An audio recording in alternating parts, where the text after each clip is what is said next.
you to speak to us in ways we can understand and apply in our daily lives. Kami po'y linisin nyo, patawarin, akayin, turuan. We ask you, Lord, to bless us with your wisdom through your words. In the name of your Son, Jesus our Lord, our Savior and Healer. The Lord restores people inside and out. And we're going to review a very familiar story and ask the Lord to give us fresh insights and fresh lessons. Mark 5, 1-5. Jesus and his disciples crossed Lake Galilee and came to shore near the town of Gerasa. When he was getting out of the boat, a man with an evil spirit quickly ran to him from the graveyard where he had been living. No one was able to tie up the man anymore, not even with a chain. He had often been put in chains and leg irons, but he broke the chains and smashed the leg irons. No one could control him. Night and day, he was in the graveyard or on the hills, yelling and cutting himself with stones. A grave picture of a terribly damaged person. Isang tao na tinanggihan na ng kanyang pamilya, itinapon na, napatira na sa mga libingan kasama ang mga patay which were considered unclean. Ikinadena, iginapos, pero sa lakas ay naputol pa niya ang mga kadenang bakal na ginagamit sa kanya. At ngayon siya'y malaya para lang saktan ang kanyang sarili at paghiwa-hiwain, laslasin ang kanyang laman ng matatalim na mga bato. Very damaged. The picture of what grave damage could do to a person, physically, mentally, spiritually, and even socially, he was isolated. The man was isolated from the living, chained repeatedly, but broke himself free, and now isolated but free to move, only to hurt himself. Verses 6-8, as we continue. When the man saw Jesus in the distance, he ran up to him and knelt down. He shouted, "Jesus, Son of God in heaven, what do you want with me? Promise me in God's name that you won't torture me." The man said this because Jesus had already told the evil spirit to come out of him. Ang Panginoon ay naglakbay, crossed a lake, precisely to just be with this person. And as soon as this person saw the man, Jesus, getting out of the boat, he ran towards him. There were two personalities in this same man. The man, the original person, now occupied by evil spirits. And then the evil spirits themselves. The man himself, not the evil spirit, ran to Jesus. And he was eager for company. That's what we can think of. He was eager for help. And he knelt before Jesus, acknowledging his personhood. Son of God, authoritative, powerful. And the man himself was afraid of more torture. Hindi naman pwede na yung mga evil spirit yung nasasaktan sa torture na ito dahil they are not physical bodies. So ang talagang nahihirapan ay yung may katawan na pinahihirapan na nga niya siya ng mga demonyong pinipilit magtira sa kanya, pinapahirapan pa siya ng mga tao na dapat sana'y mag-alaga sa kanya, kinakadena siya, inilalayo sa kanila, itinitira kasama ang mga patay, doble ang pahirap na tinanggap ng taong ito. Pahirap mula doon sa mga espiritu at pahirap sa mga tao na ginusto lang ng mga taong guminhawa ang pakiramdam nila, huwag silang mag-alala, huwag silang matakot. Ang solusyon, itapon itong pasyente, itira sa mga patay, ikadena para walang maabala. So takot na ang taong ito na masaktan pa muli at madagdagan pa ang sakit na kanyang dinaranas. Kaya sabi niya kay Jesus, huwag niyo naman akong saktan, huwag niyo nang dagdagan pa ang mga parusang tinatanggap ng aking katawan, ng aking pagkatao. Sinabi niya yon dahil nga inutusan na ni Jesus yung mga espiritong umalis sa taong ito. The man and the evil spirit occupying him were often treated and tortured as one. Pinaniniwalaan ng mga tao sa paligid na siya tinitira naman sa mga espiritu, So, sinasaktan nila yung tao, itinatali, dahil gusto nilang itali at parusahan yung mga espiritu, pero ang nagdurusa yung tao na may katawan. And really, only the man suffers. Sometimes in our lives, brothers and sisters, the cure afflicts more than the illness itself. And many religious solutions could hurt more than help people. Sa kagustuhan mong ituwid ang isang nagkamali, ay itatakwil mo na siya, ipupwera mo na siya, ititiwalag mo na, paparusahan ng katakot-takot. Doble tuloy ang naging parusa sa kanya. Merong mga babaeng nagiging dalagang ina, tinakbuhan ng boyfriend, tapos itatakwil pa ng mga magulang at pamilya na dapat sana itutulong, uunawa, bagamat magtuturo ng leksyon, pero doble ang pinanggagalingan ng suffering niya. At natitriple ito kung yung pamilya niya religyoso. Dahil hindi na lang iisipin ng pamilya na wala kang asawa, nagkaanak ka, kundi ano sasabihin ng mga brothers and sisters natin sa church? Ano magiging image natin? Worker pa naman tayo, pastor pa naman ang tatay mo, etc. etc. Dumodoble ang pahirap, mas religyoso yung mga tao. Hindi na naiisip yung pasyente, ang naiisip ay how to save face, paano aalagaan ang kanilang reputasyon, at paano magpaparusa sa nagkamali. Hindi malayo sa kwento ng taong ito ang nangyayari sa buhay ng marami ring tao ngayon na natitirhan ng kung anumang masamang espiritu, nakakagawa ng mali, pero ang parusang tinatanggap, higit pa sa dapat sana ay tanggapin na pagtutuwid. So, in torturing this person, the crowds do not isolate the man from the spirit, the victim from the victimizer, the polluted from the pollutant, the sinner from the sin. Nagkahalo-halo na yun sa paningin ng mga tao, sa kanila iisa na lang yun. Kaya dahil ayaw nila sa spirito, ayaw na rin nila doon sa tao, natakwil na. In driving the illegal occupant out, the torture happens also to be endured by the house owner or the person who owns the body. Ganito mga kapatid ang sibilisasyon. Up to a point, meron namang dahilan. Pero bakit may mga batas, bakit may mga kulungan ng isang kabihasnan? Para yung kapakanan ng nakararami ay i-protect sa mga ginagawa ng kabilang sa minority. Kaya ang mga sibilisasyon ay may mga tradisyon, may mga paraan sila ng pagpaparusa sa lumalabag sa tradisyon, merong mga kulungan para ikulong doon yung hindi nila katulad, yung ibang mag-isip, yung ibang andar ng utak, yung nakakasira sa paningin nila, sa buhay, sa pagpapahalaga, sa value, sa system ng mga nakararami.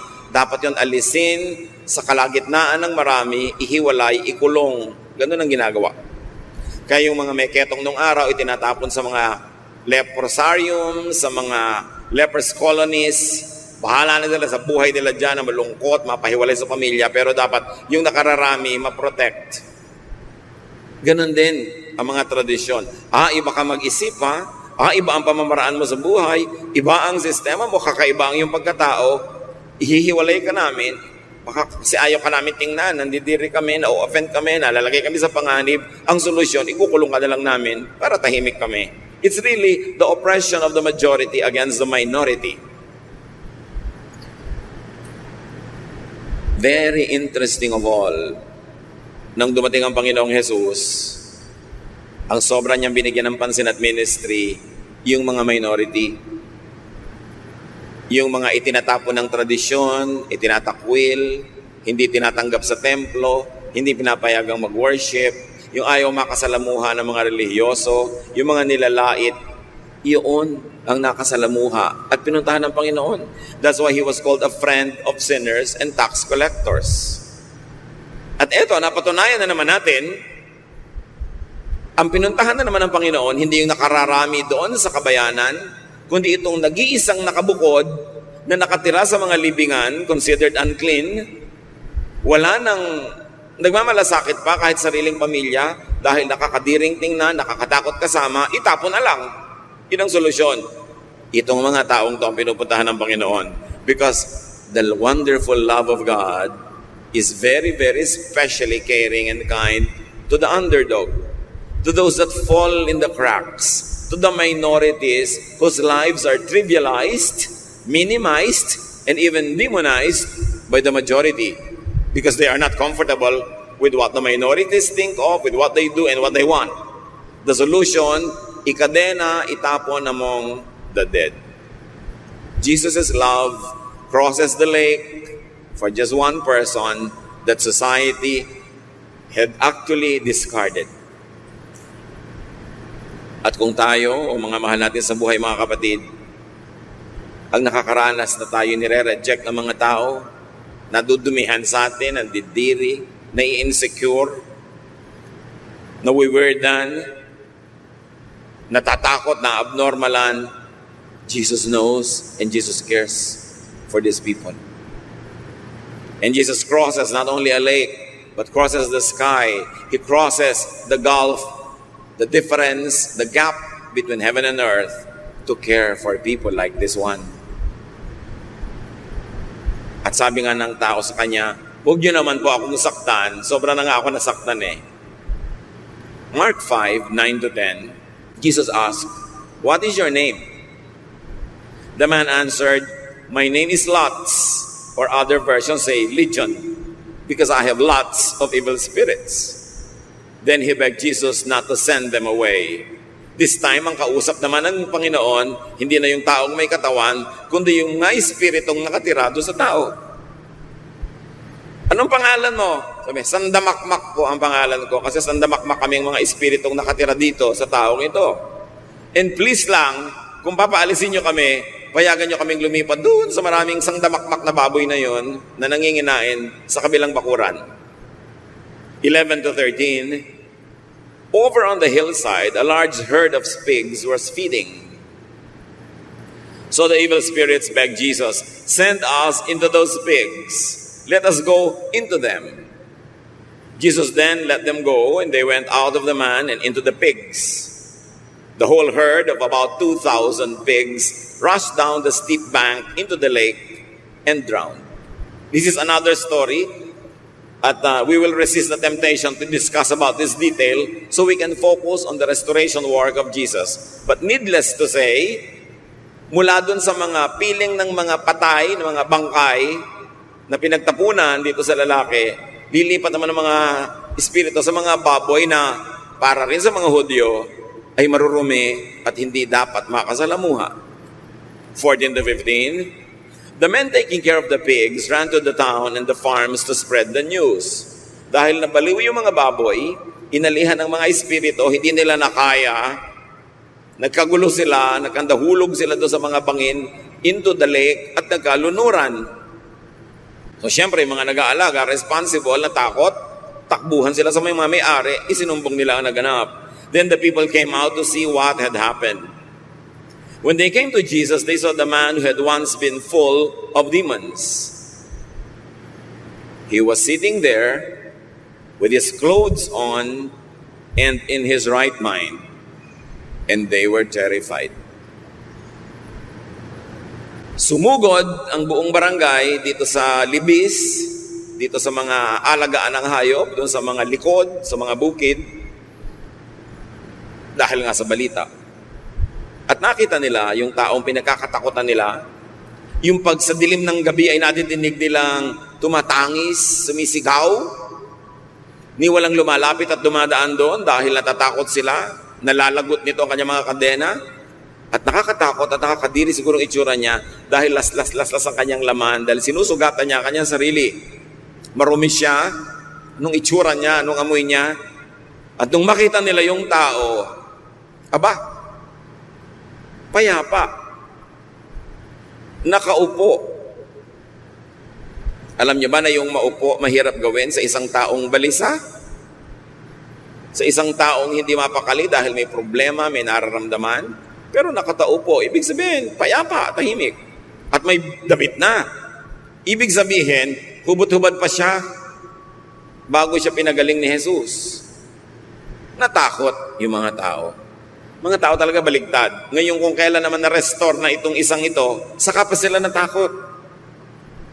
Hindi mo alam kung natakot sila na dahil sa kwento ng mga baboy na namatay, o natakot sila na Sobrang makapangyarihan pala ang Jesus na ito. Kung ano man ay kinatakot nila, hindi pinapaliwanag sa atin. But what is important for us to notice at this point is that the man had been restored internally, inside. Pinagharian ng Diyos ang kanyang puso. Ang puso niya, naging kaharian ng Diyos, bumaba sa kanya ang kingdom of God. Sapagkat yung kingdom of God, hindi lang nandun sa malayong langit. Sino man ang pagharian ng Diyos sa kanyang puso, yung puso niya nagiging kingdom of God. Kaya sinabi ni Lord, the kingdom of God is within you. At yun ang goal natin mga kapatid. Una, pumunta doon sa kingdom niya na malayo dito sa ating buhay ngayon. At habang wala pa tayo doon, mapapaba yung kingdom of God into our own personal lives. Kaya yung prayer natin, Thy kingdom come, Thy will be done on earth, in my heart, as it is in heaven. So dalawang lugar na paghaharian ng Diyos, yung kaharian niya sa kalangitan at ang puso ng isang taong tatanggap sa Kanya. Obviously, this man who had been filled with evil spirit had now been filled with the Holy Spirit of God. Gumaling. Ang kanyang paggaling ay dahil sila ng Panginoong Hesus ay nagkaroon ng one-on-one. Nagkaroon siya ng personal touch from the Lord. To the point that he is now demon-free. He was seated, meaning he was relaxed. He was clothed, meaning he was re-dignified. Indeed, he was touched by Jesus. And this is what the touch of Jesus does. Mula sa isang naliligalig na hindi mapakali, punta dito, punta doon, ikot dito, pagulong-gulong na parang watusi. Pero pagka nahipo ng pag-ibig ng Panginoon, napapayapa, natatahimik. Nabibihisan mula sa kubaran. At nagiging maamo imbes mabangis.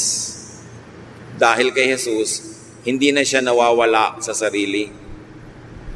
Natagpuan na niya uli ang kanyang sarili, hindi na siya nawawalan ng bait. Mahalaga ito mga kapatid. Meron tayo talagang salita dito, nawawala sa sarili. Kasi ang tao na nagugulo ng mga espiritu, ang tao na nawawala ng direksyon sa buhay, nakakalimot sa tama't mali, ang tawag natin doon, nawawala sa sarili. At kailangan ibalik ang kanyang bait, ang kanyang reason. And it is the Lord who does that. Paano man ibabalik ang reason, ang dignity ng isang tao kung itatapon mo siya? Paano mo siya papagalingin kung isasama mo siya sa mga patay na lalo siyang may infect? Pero ginagawa yun ng lipunan para lang sila maging komportable. Kung hindi ka nila mapapasunod sa gusto nila, sa standard nila, sa inaasahan nila, itatakwil ka na lang kasi nakakapagod na tingnan ang sino mang kakaiba. Ito ang ginawa nila sa pasyente na sinadyang puntahan ni Jesus dahil ganun ang kanyang pag-ibig. Mark 5:16-17. Everyone who had seen what had happened told about the man and the pigs. Then the people started begging Jesus to leave their part of the country. Again, another interesting story na hindi natin pupuntahan ngayon. Bakit nila pinapaalis si Jesus matapos magpagaling? This was definitely a non-Jewish community because they had a big swine industry. Hindi mag-aalaga ang mga Hudyo ng baboy. So itong lugar na ito, hindi lugar ng mga Hudyo. At pinaalis nila si Jesus sa kung anong dahilan. Mark 5:18-19. When Jesus was getting into the boat, the man begged to go with him. But Jesus would not let him. Instead, he said, "Go home to your family and tell them how much the Lord has done for you and how good He has been to you." The man had no interest to go home. He had no interest at all to rejoin and get reunited with his family. Kaya natin nakikita that he could only have been maltreated, hurt, disowned, abandoned, isolated, chained, and thrown out to the cemetery by his very own family who should have helped him in his gravest time of need. At hindi mo naman masisi itong tao na hindi na siya magkaroon pa ng pagnanais na bumalik sa kanyang pamilya na nagtakwil na nga sa kanya. Gusto na niyang sumama kay Jesus na lamang. Si Jesus ang kanyang pamilya. Nakakita siya ng kahulugan ng pamilya sa pag-ibig ni Jesus. Pag-ibig na walang patakaran. Pag-ibig na yumayakap sa nakakadiri. Pumupunta sa nililimot ng lipunan. Inaalala at binibigyan ng kalinga yung mga itinapon na for convenience. Gusto niyang sumama. Ang nakakapagtaka dito, mga kapatid, hindi siya pinayagan ni Jesus sumama. Sabi niya, no, hindi ka sasama sa akin. Uuwi ka sa inyo at sasabihin mo sa pamilya mo, sasabihin mo sa mga kapitbahay nyo kung gaano kita minahal, kung gaano ka minahal ng Diyos, kung gaano kabuti sa iyo ang Diyos. Jesus didn't allow him to go and follow him. Jesus instead told him to go back home to his family. So his family could know and would know, in fact his family should know how that man was loved by Jesus. And in effect, they would realize how much they did not love their own family member. Kung sasabihin ni Jesus sa kanyang pamilya kung paano siya minahal ng Diyos, para mo na rin sinampal yung pamilya dahil pinamukha mo kung paano sila nagkulang.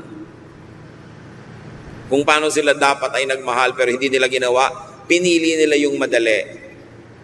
Talikuran, itakwil, dahil mahirap tingnan, mahirap makasama, nakakagulo lang. Merong isang ginawa ang Panginoon dito. Well, He restored the person internally. Nirestore niya yung katinoan ng isip.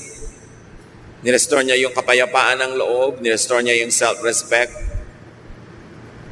Ire-restore din niya ang taong to externally. Hindi lang niya bubuuin muli sa loob yung tao. Bubuuin niya muli maging sa labas. Pababalikin niya sa pamilya. Ire-reconnect niya sa family. Bibigyan niya uli ng mga tao sa paligid para makasama niya at masamahan niya. The Lord is going to restore him socially so that the society that turned its back on him, the society that rejected him, would now accept him again. Full restoration inside and out. And what was this vehicle? The vehicle of that restoration and affirmation was in the form of a mission. Isang utos. Go home and tell your family and community that disowned you and tortured you what Jesus had done for you. He was going to tell the community what Jesus had done for him that they didn't. He was going to tell the people how much Jesus had loved him and how much they didn't. He was going to tell them how he could also have loved all the others. Sa pag-ibig na ibinigay ni Jesus sa taong ito, ipinakita ni Jesus kung paano magmamahal tayong lahat dapat. Kung paano tayo dapat ding umasang mamamahal ng mga sarili-sarili nating communities. Interestingly, the restoration came in the form of a command or a mission. Go home and tell your family about this. Sa biglang tingin, parang inutusan lang. Ang concern ni Jesus ay mabalitaan din ng iba kung gaano kabuti ang Diyos. Pero ang totoo, binubuo niya pati yung mga relasyon ng taong ito na nalagot at nasira mula nang itinakwil siya ng mga tao. Gusto niya full restoration. In the form of a mission. In the form of an errand.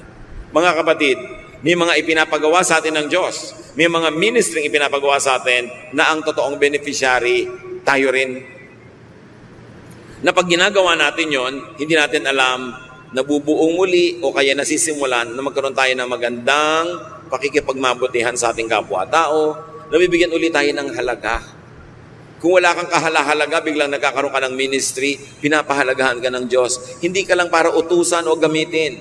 When the Lord uses us in ministry, He's actually restoring us. He's actually putting us in the center of His economy so we can be feeling important again or important for the first time. Binibigyan tayo tuloy ng mga paglilingkuran para maging mga kaibigan natin na sa panahon ng ating mga pangangailangan ay maglilingkod din sa atin. Hindi utos ng utos ang Diyos para lang magutos. May kabuluhan ang paglilingkod sa Diyos. May katuturan ng pagsunod sa kanyang mga utos kahit kung minsan sa kababawan ng ating pag-unawa sa sandaling yon ay hindi natin lubos na naiintindihan, sumunod na lang tayo because God is good. Because God always likes to help us, to heal us, and to restore us. At kung dadaanin lang niya sa request na parang optional, baka hindi pa natin gawin. Kaya inuutos na lang. Pero sa mga masunurin, nalalaman natin sa bandang huli, inuutosan tayo ng Diyos, ginagamit tayo ng Diyos para sa sarili nating ikabubuti. Kasi hindi naman manggagamit ang Diyos. God does not need anybody. Kinreate niya ang mundo ng walang tao. Huling-huli nga niyang kinreate ang tao. Pero bakit ka ngayon ginagamit? Kailangan ka ba? No. Kailangan mo yon. At kailangan natin ang isa't isa. Napakalakas magpagaling ng mga sugat ng ating emosyon, ng ating damdamin, yung ma-appreciate tayo ng kapwa. May magawa tayong mabuti, matanggap nila tayo at mapuri. At ito ang gusto ng Panginoong maganap sa lalaking ito. Jesus resisted the urge to have another follower in His company. And Jesus prioritized the man's reunion with his family. Sa niya, hindi ka sasama sa akin, ang gagawin mo, makikipag-reunion ka sa pamilya mo. Babalik ka doon, ipamukha mo sa kanila at ipakita kung gaano kami minahal ng Diyos para malaman nila kung paano dapat magmahal, hindi lang sa iyo, kundi sa iba pa rin. At dahil tumanggap ka ng pag-ibig na ito, ikaw din mamahalin mo sila. Merong healing power yung ministry ng taong ito sa kanyang sariling bayan. Jesus wanted the man's family and community to know how to love. To know about the power of God's love. That they too needed to know Jesus. At hindi man nagpunta ang Panginoon personally ito sa lugar na tinitirhan ng lalaking ito, binigyan niya ng utos, kapangyarihan, empowerment, anointing ang lalaking ito para mangusap in behalf of God, in behalf of Jesus Himself. At dapat sana na-realize ng mga tao sa bayan na yon, sila man, pwede naman nilang paalisin yung masamang espiritu doon sa lalaki. Kaya lang ang pinili nila yung parang mas madali. Yung lalaki na lang ang pinaalis nila. Bakit natin nasabi na pwede naman sila magpalaya sa masamang espiritu kahit wala doon si Jesus, but in the name of the Lord? Luke 9:49, Master, said John, we saw someone driving out demons in your name. And we tried to stop him because he is not one of us. Do not stop him, Jesus said, for whoever is not against you is for you.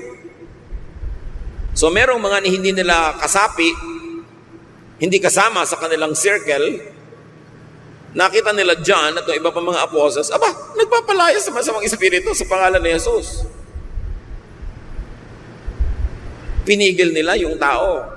Sabi, hoy, wala kang karapatan na gamitin ang pangalang yan. Wala kang karapatan na magpalaya sa masasamang espiritu kasi hindi ka naman namin member.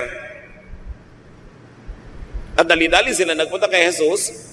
Ipinagmamalaki ang ginawa nila. Akala nila sila yung mapupuri because they were very exclusive. Tayo lang ang tama. Tayo lang ang may karapatan. Tayo lang. Kaya sinabi nila sa Panginoon, pinigil po namin yung lalaki, nagpapalaya sa masasamang espiritu sa pangalan nyo, hindi naman natin siya kasapi. Sabi ni Lord, huwag niyong pigilin yung mga ganon. Yung hindi naman lumalaban sa inyo ng harapan, actually, kakampi nyo. At kung nagpapalaya sila ng masasamang espiritu, hindi sila kalaban. Kakampi nyo sila kahit hindi sila kasapi. Nakita nyo, si Lord, hindi siya sectarian, hindi siya congregationalist, hindi siya exclusive, At hindi siya separatist. Hindi niya sinosolo. So niya, sige, basta gumagawa ng mabuting kakampi nyo yan. Huwag niyong ituring na kalaban. Pero ang mahalaga na tingnan natin ngayon mga kapatid, nagagawa at ginagawa ng iba, pwede tayong magpaalis ng masasamang espiritu sa pangalan ni Jesus. Hindi naman tayo ang may kapangyarihan, yung pangalan niya. Pero hindi mo naman gagamitin na parang magic formula. Kailangan talaga naniniwala ka sa kapangyarihan ng Panginoon and you can drive out demons. At hindi mo kailangan makipagbakbakan, makipagboxing, makipag-wrestling sa masasamang espiritu. James 4:7, submit yourselves then to God. Resist the devil, and he will flee from you. Sabi niya, kung ikaw ay nagpapasakop sa Diyos, tanggihan mo lang yung masamang espiritu at nagmamadali pa yun nalalayo sa iyo. Hindi mo kailangang labanan, hindi mo kailangang magpagod, tanggihan mo lang. Basta ikaw ay sumusuko sa Panginoon, nagpapasakop sa Kanya, may kapangyarihan, yung simple mong pagtanggi, hindi kailangan ng drama, hindi kailangan ng ritual, hindi kailangan ng kung ano-anong mga formula, tanggihan mo lang.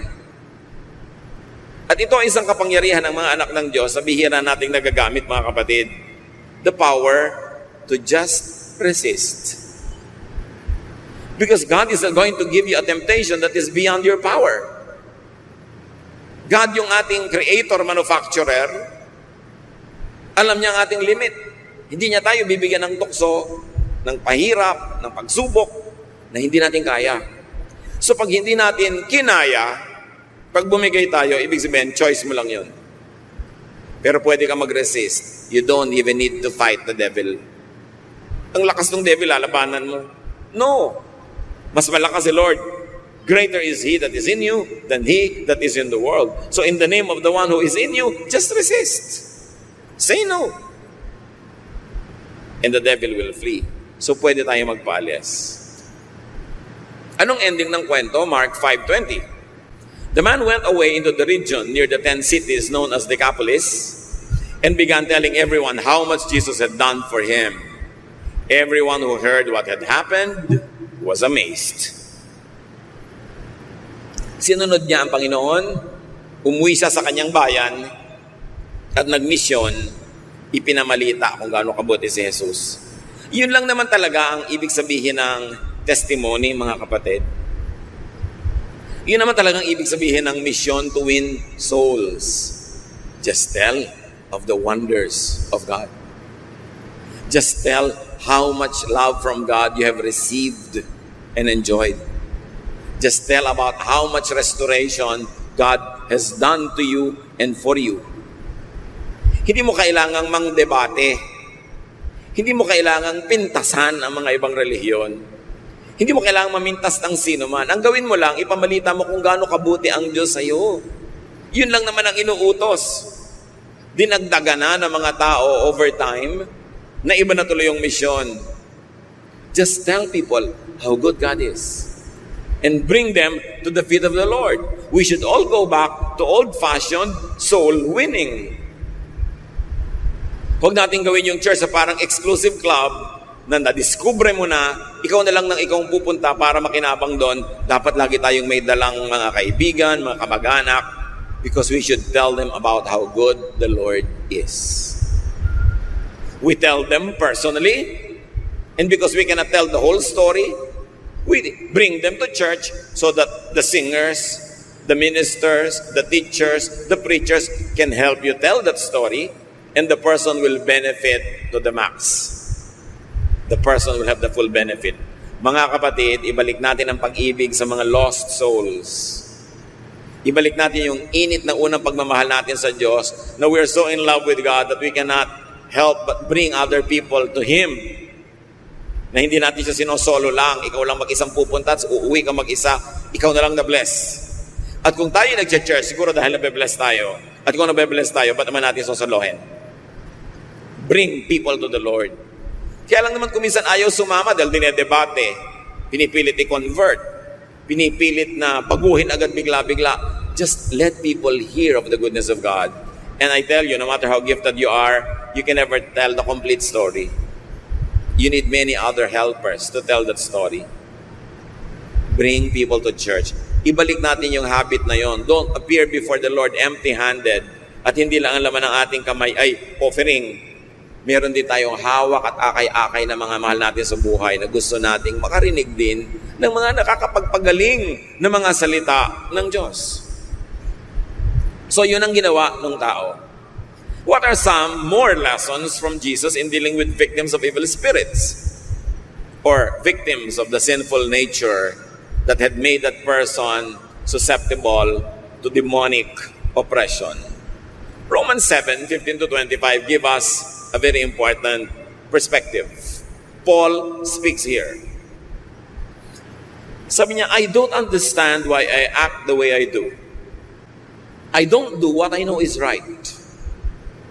I do the things I hate. So I am not the one doing these evil things. The sin that lives in me is what does them. What a miserable person I am. Who will rescue me from this body that is doomed to die? Thank God, Jesus Christ will rescue me. Akala mo naman tayo yung nagsasalita dahil di ba nasasabi din natin sa sarili natin ito, gusto kong bumait pero di ko magawa. Alam ko ang tamang gawin pero hindi naman yun nagagawa ko. Yung mabuting gusto kong gawin, hindi naman yun ang ending na nagagawa ko. Yung ayaw kong gawin, yun ang nangyayari. Don't feel alone. Paul, one of the greatest missionaries of all time, experienced the same thing. Sabi niya, alam niyo ba, tuwing gusto kong magpakabuti, yung masamang ayaw kong gawin na nagagawa ko. At kung meron akong bahagi na gustong gumawa ng mabuti at may bahaging gustong gumawa ng hindi mabuti, then hindi na ako yung gumagawa ng masama. Yun ang kasalanang squatter sa buhay ko. Nakikitira doon, ayaw umalis, andun. Yun ang gumagawa ng masama. Ano ang lesson natin dito among many things, mga kapatid? That we should isolate the doer from the deed. Like Paul isolated the evil that makes him do the evil thing he did not want to do, na-isolate niya yon doon sa kanyang real and good personality. Parang schizophrenia, no? Parang split personality, but in many ways, it's like that. Huwag mong kamuhian yung taong nagkakamali. Ang kamuhian mo yung espiritong pilit na nagpapamali sa buhay niya. Nakikialam sa kanya, nag-i-squat doon, ayaw umalis. Isolate the patient from the infection. Kaya yung mga taong umuuwi na i-quarantine, natatakot magpa-quarantine kasi you will isolate the patient at the same time, the infection. Nadadama yung may katawan, samantala ang gusto mo lang na maihiwalay ay yung mikrobyo.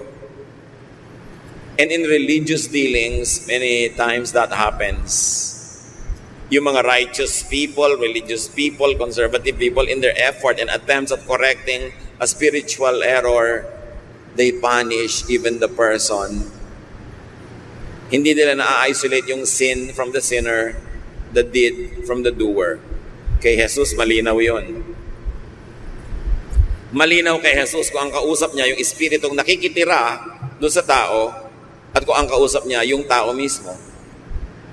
Malinaw kay Jesus, pag nagmi-minister siya sa isang babaeng nahuhuli sa akto ng adultery, na ang kausap niya ay isang babaeng biktima ng kanyang social system, biktima ng mga nangyayari sa kanyang paligid, bagamat hindi siya agree sa adultery na ginagawa ng babaeng ito, pero minahal niya, nilingap yung babaeng naging biktima, nabulaga, nanghina, iginupo, at ngayon, gustong patayin ng mga tao.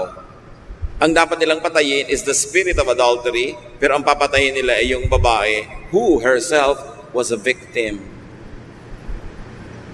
Bakit natin masasabing victim siya kahit siya yung gumawa nun? Kung may slam book nung araw, nung bata pa ang babaeng ito, hindi niyo siguro makikitang nakalagay doon, ambition to be an adulteress. May nakita na ba kayong ambition to be a sinner, to be a killer, to be like this, ambition to be a deviant, ambition, mapaiba? Walang may gusto nun eh. Kasi gusto nating lahat, tulad din tayo ng nakararami para hindi tayo isolate, hindi tayo ma-discriminate against.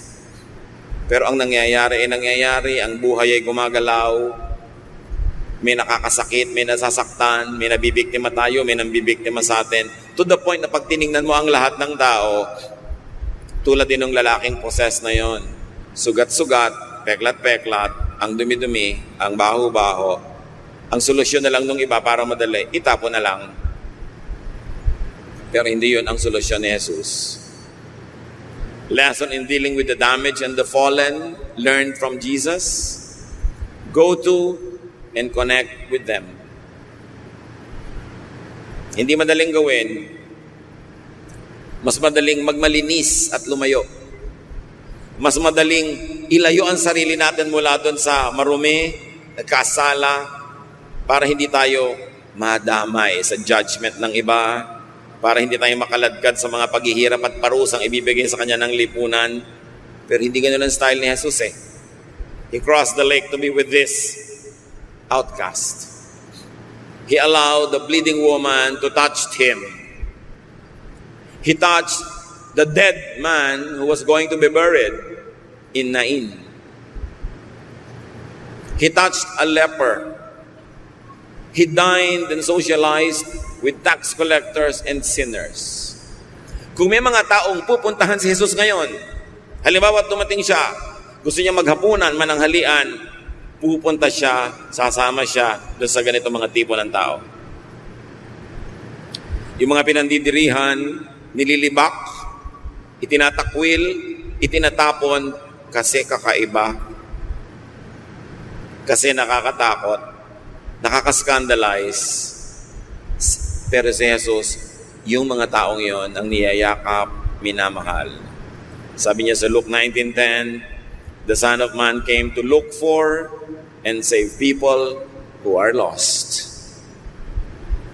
Hindi niya hahanapin yung, sino kaya ang pinakamalilinis ang buhay dito? Sino kaya ang pinaka-conservative dito? Sino ang pinaka-normal at average who belong to the majority? No! Ang hahanapin niya, sino kaya mga itinakwil dito? Sino yung itinapon? Sino yung nalaglag sa mga kanal? Sino yung mga nasa basurahan? Sino yung mga hinagis na lang sa mga kung saan sa madudumi at madidilim na sulok? Yun ang hahanapin ni Jesus. At kung nagkataong yun ka, napakapalad ng taong ito dahil hindi ka nililimot ni Jesus kahit gusto ka itakwil ng iba.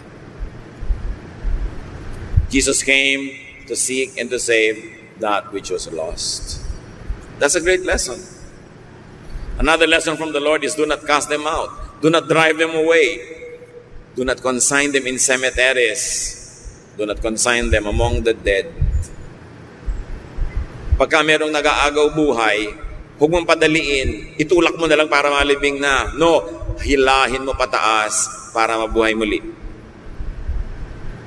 They would only worsen if they are disowned and discarded by squeamish society.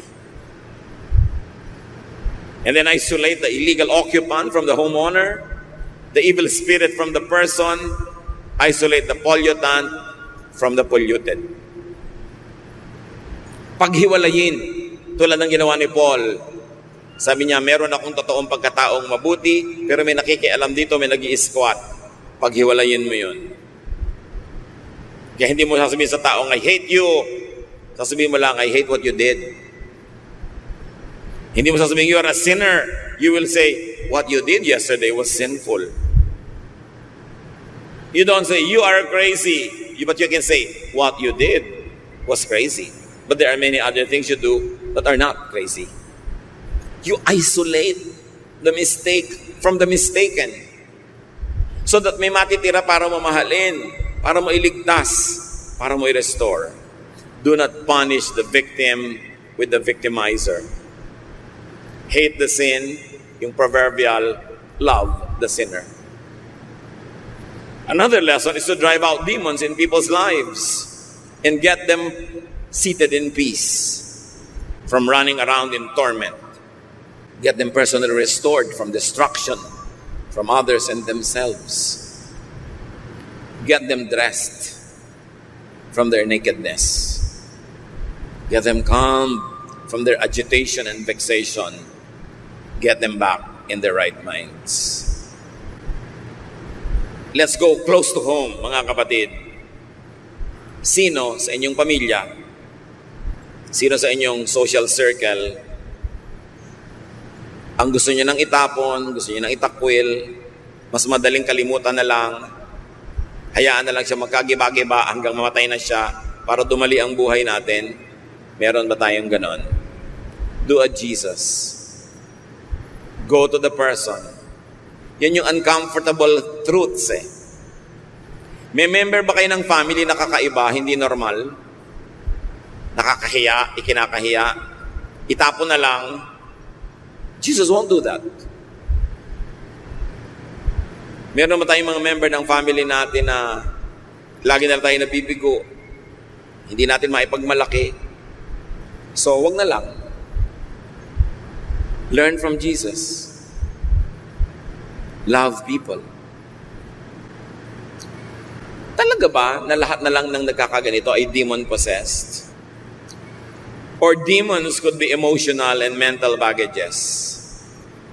May mga tao parang inaalihan sila ng demonyo. Ang sama ng ugali, gumagawa ng mali, violente.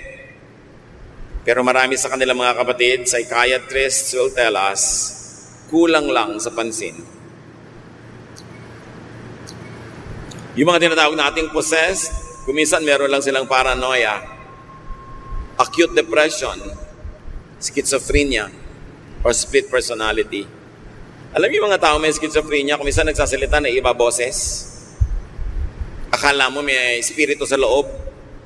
Siya rin yun. Yun daw mga tao, sabi ng mga psychiatrist, na hindi nila masabi yung gusto nila talagang sabihin. Hindi nila maipahayag yung gusto nila ipahayag. Sakal na sakal sila, nagpapanggap sila, pigil na pigil, lalo ng conservative families, lalo ng may mga overly dominant members of the family. Yung kanilang psyche, yung kanilang kalooban, tries to survive by pretending to be sick. Kasi pag sick ka nga naman, halimbawa, possessed ka, o halimbawa, baliw ka, nasasabi mo yung gusto sabihin sa nanay mo. Pwede mo sabihin sa nanay mo, ayoko sa'yo. Mapagpapasensya ka kasi baliw ka, pero kung matino ka, sasabihin mo yon. Anong parusan tatanggapin mo? Kaya the self, trying to survive, will express itself another way, in ways that are not normal, in ways that are not usual, just so that it would survive and keep its identity. Kaya nagkakaroon ng split personality ang mga tao. Pag mayroong mga split personality, yung sala sa init, sala sa lamig, mga extreme mood swings, may mga repression and suppression. Hindi maipahayag ang tunay na sarili dahil sinasakal ng kanyang kapaligiran, lalong-lalo ng kanyang pamilya. At dun magaling si Jesus. Ni minsan, wala siyang binigyan ng requirement na magbago ka muna bago kita mahalin. No. Minamahal muna ni Jesus yung mga tao. And in reaction to His love, they change. In a manner of speaking, they get delivered from evil. In a manner of speaking, the devil is cast out. Pero hindi laging meron talagang espiritu doon. Madalas, psychological, emotional, psychiatric issues na ang gamot lang naman ay konting himas, pansin, pagmamahal, walang patakarang pagtanggap, nare-restore ang mga tao. So think about our families. Sino sa pamilya yung napakahirap kasundo? Usually, kulang lang yan sa pag-ibig. Wala sigurong papa. Ang dami mga masusungit na tita, wala lang kasing papa. Walang pag-ibig, ang sungit tuloy. Sumusungit yung mga nasuppress, yung mga ating hindi nakapag-asawa sa pag-aaral sa mga kapatid. Ang init-init tuloy lagi ng ulo. Kasi nakikita niya yung wala sa kanya, tapos na-enjoy ng mga pinag-aaral lang niya, mga enjoy sa buhay. Kaya tuloy, sungit-sungit niya kumisan. Hindi lang kasi nagagawa yung gustong gawin. Lagi kasi pinipigil ng lipunan, laging basamayan, bawal yan. Nababaliw, nagkakaroon ng split personality, or at least nadadamage yung kanyang personality. And Jesus teaches how to heal this with attention, with affection, with love. Yun pa rin ang pinakamabisang gamot. How to drive out evil spirits? Jesus is still the answer. The love and touch of Jesus is still the cure. It is still that therapy. So go, visit, connect with patients. Kumisan kasi sa sarili nating bahay, may mga outcast. Hindi naman natin itinatapon sa sementeryo, pero di natin pinapansin. Di natin pinapahalagahan, parang wala sila doon. Kaya sinasaktan nila ang kanilang sarili. Hinihiwa, hindi ng mga bato, kundi ng kung ano-ano. Maraming equivalent, mga kapatid. Yung ikinakadena, naghihiwa sa sarili, nagwawala, umiiyak. Maraming equivalent sa buhay natin yun ngayon. Yung kwento ay kwento, pero dapat hanapan natin yun ng katumbas sa mga buhay natin ngayon para pakinabangan natin yung kwento. Meron ba sa inyo, sa inyong circle of friends, na nakatali, nakagapos, hindi tinatanggap, itinatatwa, itinatakwil, kailangan nun ng pag-ibig ni Jesus. At tayo na nakakakilala sa Panginoon, ang gagamitin niya. Ngayon, kung kayo mismo itong nakagapos na ito, nakatali, sakal na sakal, sikil na sikil, hirap na hirap, alam nyo kung anong dapat niyong gawin. Ask Jesus to set you free. Open your hearts to the love of Jesus. And the love of Jesus will heal all of us. Lahat naman tayo sugatan, lahat naman may problema, lahat merong tinitiis, sinisikil. Jesus is the answer. Yung walang patakaran niyang pag-ibig at pagtanggap, pwede natin ma-enjoy. Pero huwag niyong kalimutan to let other people enjoy it too. Accept, love, fellowship with the patient. Hindi kailangan lagi ng exorcism or casting out. Kailangan mo lang pansinin, mahalin, tanggapin ng tao. Mare-restore, magkakaroon ng halaga, gagaling. And what is the most effective way of driving out evil in people's lives? By filling their lives with your loving presence. Nagkakaroon ng space sa puso ng tao ang evil spirit kasi bakante yung puso, walang laman. Kasi hindi natin nilalamanan ng thoughtfulness, ng care, ng love. Vacuum tuloy. Alam nyo, the vacuum will attract anything. And if the heart is a vacuum, evil spirits will take possession of it. Para mawala ng karapatan yung mga evil spirit na manirahan sa puso ng tao, punuin natin yung puso na yun ng ating presensya, ng ating pansin, ng ating pag-ibig. Wala nang natirang space for evil. But many people, in search for love, in search for understanding and care, dangerously open themselves up to evil. Because the good don't care for them. Kaya napakahalaga ng healing na yun, mga kapatid. Fill the person with love. And there's nothing else that you should do.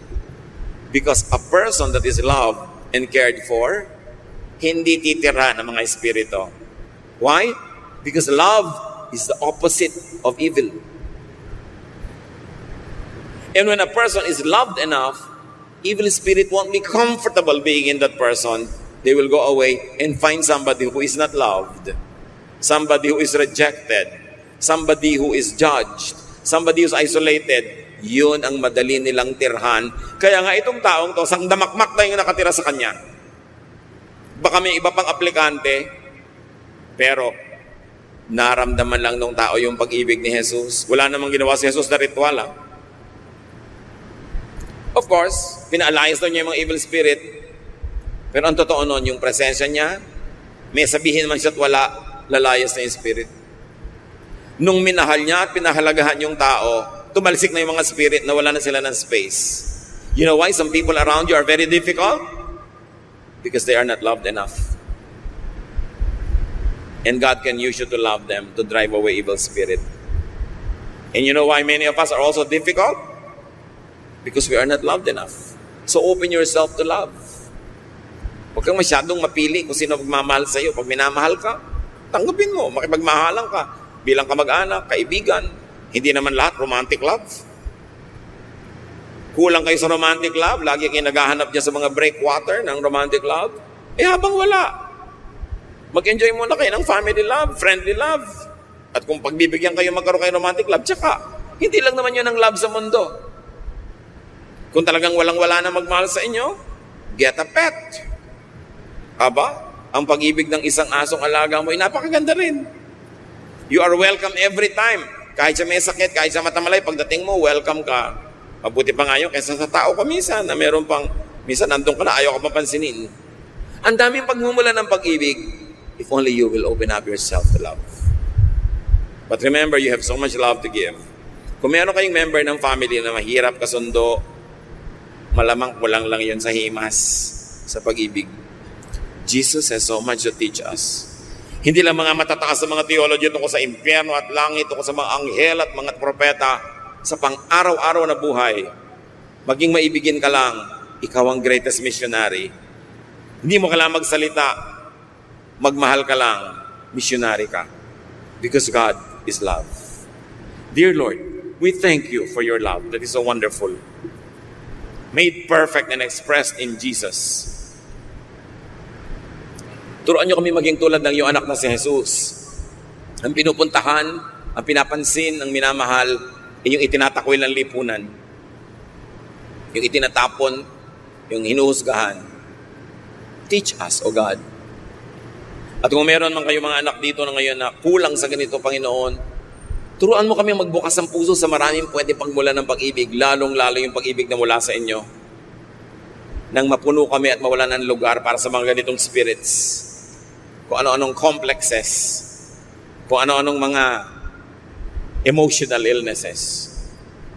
Heal us and then use us to heal others.